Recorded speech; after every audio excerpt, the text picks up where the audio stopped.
Hello दोस्तों, कैसे आप? उम्मीद करता हूँ आप लोग अच्छे होंगे। आप लोग की प्रैक्टिस भी अच्छी चल रही होगी। दोस्तों, आज के वीडियो में मैं फिर से 5 एडवांस ऑटोकैड कमांड्स लेके आया हूँ इस वीडियो में। उम्मीद करता हूँ आपको पहले के तीनों ट्यूटोरियल्स पसंद आए होंगे और काफ़ी सारे नॉलेज मिले होंगे उनसे, और सेम मैनर में एक्सपेक्ट कर रहा हूँ कि ये भी वीडियो आपके लिए उतना ही हेल्पफुल रहेगा।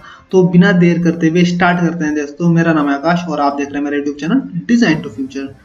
दोस्तों, आज की वीडियो में जो पहला कमांड है वो है हमारा अटैच इमेज। ये बेसिकली इमेज से ही रिलेटेड मैं सारे टॉपिक्स इसमें कवर करूंगा और एक्सटर्नल फाइल से रिलेटेड। तो जैसे अटैच इमेज में क्या होगा, आप कमांड डालोगे IAT, एंटर करोगे आप, तो कोई भी इमेज फाइल आपको अटैच करनी हो तो डायरेक्टली इस कमांड के थ्रू अटैच कर सकते हो। कि केवल इमेज फाइल के लिए है, आप कुछ भी, जैसे ये लिया हमने, ठीक है, तो कोई भी फाइल हमने लिया, ओपन किया, ओके आप यहाँ से इस पे स्केल दे सकते हो, यहाँ पे इंसर्शन पॉइंट यहाँ से दे सकते हो। मैंने टिक कर रखा है ऑन द स्क्रीन, ठीक है। रोटेशन यहाँ से दे सकते हो आप, ओके करो, और जैसे आप क्लिक करोगे यहाँ पे, ठीक है, तो यहाँ पे ये स्केल साइज ये पूछेगा, जैसे मैंने 2 दिया स्केल। तो इस तरीके से ये इमेज फाइल यहाँ पे अटैच हो जाएगी। कोई भी इमेज फाइल आपको अटैच करना है, यहाँ से इजीली आप अटैच कर सकते हो। तो काफ़ी इजी कमांड है इमेज को इंसर्ट करने के लिए। दूसरा हमारा कमांड है वो है एडजस्ट इमेज, IAD।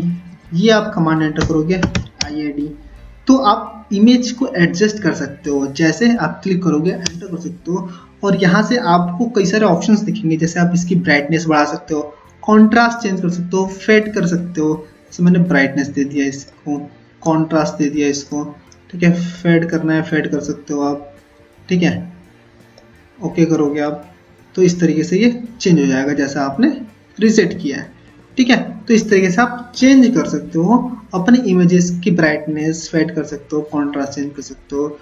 अब हम अगले कमांड के ऊपर बढ़ते हैं। जो अगला कमांड है हमारा वो है इमेज क्लिप, ICL आप एंटर करोगे और इमेज पे क्लिक करोगे, ठीक है।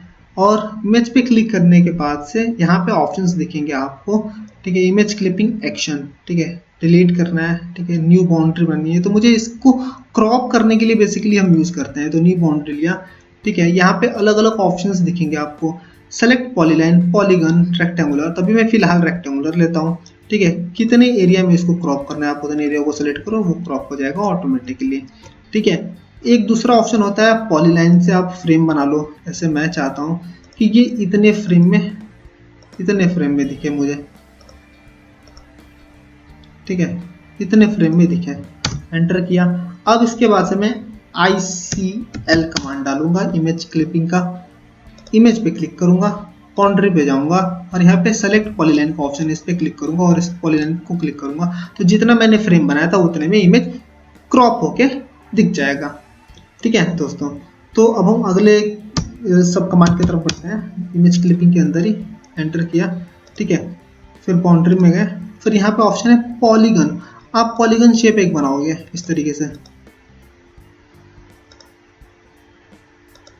ठीक है, और एंटर करोगे तो जितना आपने शेप बनाया उतने में ही वो क्रॉप होके दिख जाएगा, ठीक है। तो इस तरीके से हम यूज कर सकते हैं। अगला जो एक और कमांड है जो लास्ट है इसके अंदर, ICL के अंदर, इमेज पे हमने क्लिक किया, फिर यहाँ पे हम गए न्यू बाउंड्री पे, और यहाँ पे ऑप्शन है इन्वर्ट क्लिपिंग लिया।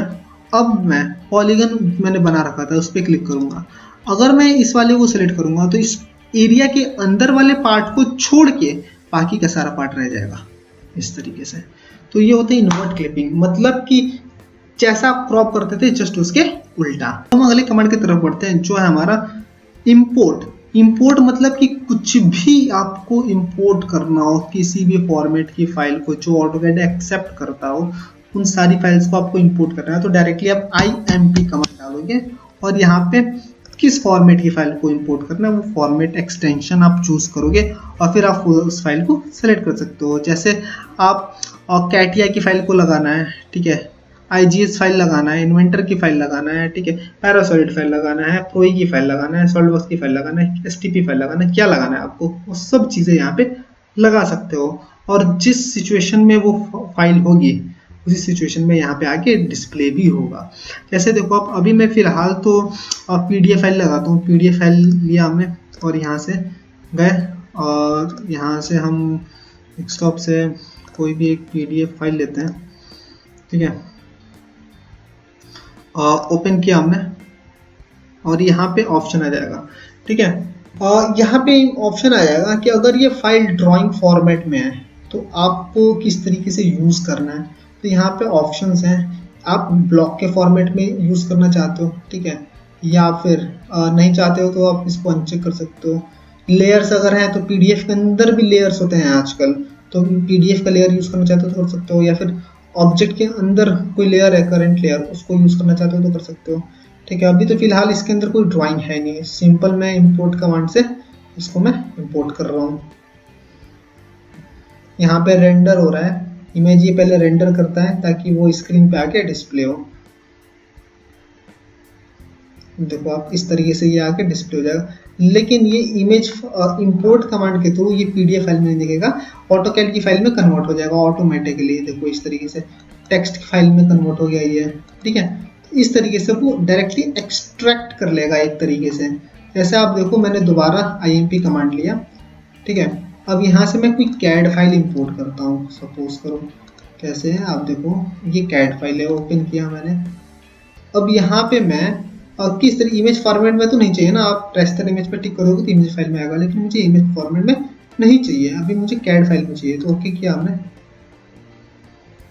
और यहाँ पे देखो आप ये ऑटोमेटिकली CAD फाइल में ही वो PDF की फाइल इंपोर्ट होकर लग जाएगी, ठीक है। आपको किसी भी एक्सटर्नल सोर्स के थ्रू PDF को CAD पे कन्वर्ट करने की जरूरत नहीं है, आप डायरेक्टली इंपोर्ट कमांड के थ्रू कर सकते हो आप, ठीक है। यहाँ पे हम एक एक्सपेरिमेंट कर सकते हैं कि कोई एक दूसरे फॉर्मेट की फाइल को इंसर्ट करके देखें। जैसे देखो आप यहाँ पे कैटिया की एक ड्राइंग फाइल है, यहाँ से मैं कैटिया वाला चूज कर लिया V5, ठीक है। यहाँ पे ये लिया हमने, ओपन किया। Your import job is in process in background हो, क्योंकि ये बेसिकली 3D फाइल है तो ये थोड़ा सा टाइम ले सकता है। यहाँ पे इसका हार्डवेयर एक्सेलरेशन अभी ऑन है, ये चल रहा है, ठीक है। तो यहाँ से आप देख सकते हो थोड़ा सा टाइम ले सकता है।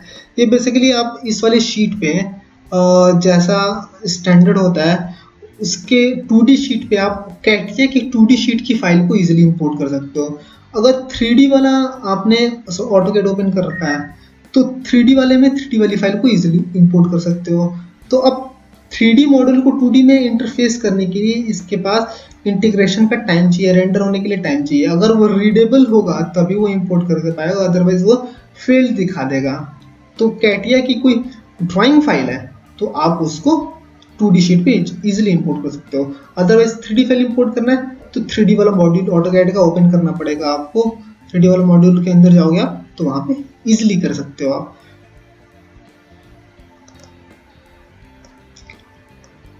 अब हम अगला और आखिरी कमांड की तरफ बढ़ते हैं जो है हमारा इंसर्ट ऑब्जेक्ट। जी हाँ दोस्तों, जिसको बोलते हैं OLE ऑब्जेक्ट। OLE का मतलब होता है ऑब्जेक्ट लिंकिंग एंड एम्बेडिंग। मतलब आप नाम से ही समझ पा रहे होंगे कि ऑब्जेक्ट लिंकिंग एंड एम्बेडिंग मतलब कि किसी भी एक्सटर्नल ऑब्जेक्ट को या किसी भी एक्सटर्नल एप्लीकेशन की फाइल को आप लिंक करोगे ऑटोकैड से और उसके अंदर आप कुछ भी एक्सटर्नल वर्क परफॉर्म कर सकते हो, यानी उसको ऑटोकैड के अंदर ऐड कर सकते हो, एम्बेड कर सकते हो। कैसे वर्क करता है लेट्स सी। जैसा आप देख पा रहे हैं यहाँ पे आप कमांड एंटर करोगे इंसर्ट OBJ INSERT OBJ, ठीक है। जैसे आप डालोगे INSERT OBJ आप डालोगे तो एक डायलॉग बॉक्स खुल के आ जाएगा। ये आपको यहाँ से भी मिल सकते हैं। आप इंसर्ट में जाओगे, यहाँ पे ऑप्शन आ जाएगा इंसर्ट के अंदर, यहाँ पे आप सर्च करो। यहाँ पे एक्चुअली मेरे से डिलीट हो गया, नहीं तो यहाँ पे ऑप्शन आपको दिख जाएगा इंसर्ट OBJ का कमांड। अदरवाइज डायरेक्टली आप यहाँ से इंसर्ट OBJ ले सकते हो, ठीक है। तो यहाँ पे आप कोई भी फाइल हो, किसी भी फॉर्मेट की फाइल हो, देखो यहाँ पे दो तरीके से काम होंगे। आप यहाँ पे दो नाम देख रहे हो, क्रिएट न्यू फाइल और create from file. Create new file में क्या होता है कि कोई भी एक्सटर्नल फाइल हो उसको ये ओपन करेगा ऑटोकैड की शीट पे ही, आप वहीं पे लाइव वर्क करोगे और जैसे ही आप एप्लीकेशन को क्लोज करोगे तो उसका जो भी डेटा होगा ऑटोकैड की शीट पे आके इंपोर्ट हो जाएगा, ठीक है। एक तो ये काम हो गया। और दूसरा क्रिएट फ्रॉम फाइल में क्या होगा कि कोई भी एक्सटर्नल एप्लीकेशन की फाइल को आपने पहले से बना रखी हो और वो सेव हो रखा, तो यहाँ से आप उसको कैच करके इंपोर्ट कर सकते हो। तो ये दो डिफरेंट तरीके का इसमें वर्क है, ठीक है। जैसे अभी मैं फिलहाल क्या है कि यहाँ पे कोई भी एक डॉक्यूमेंट में क्रिएट कर रहा हूँ। सपोज करो कि यहाँ पे मैं कोई वर्ड डॉक्यूमेंट क्रिएट किया हूँ, वर्ड डॉक्यूमेंट लिया, ओके किया। यहाँ पे मैं कुछ भी लिखूंगा, चाहे कुछ भी, ठीक है, कुछ भी मैंने लिखा। अब मैं इसको जैसे ही क्लोज करूंगा ये ऑटोमेटिकली ऑटोकैड की शीट पे आके डिस्प्ले हो जाएगा। कुछ भी लिखूंगा यहाँ से। तो अब दूसरा वाला क्या होता है, इंसर्ट ओबीजे दोबारा लिया हमने और यहाँ पे मैं क्रिएट फ्रॉम फाइल लिया, तो यहाँ से ब्राउज करूंगा मैं उस फाइल को जो भी मुझे लगाना है, ठीक है। यहाँ से मैं ब्राउज करूंगा कुछ भी, जैसे देख लो आप, मैं कोई ये लिया मैंने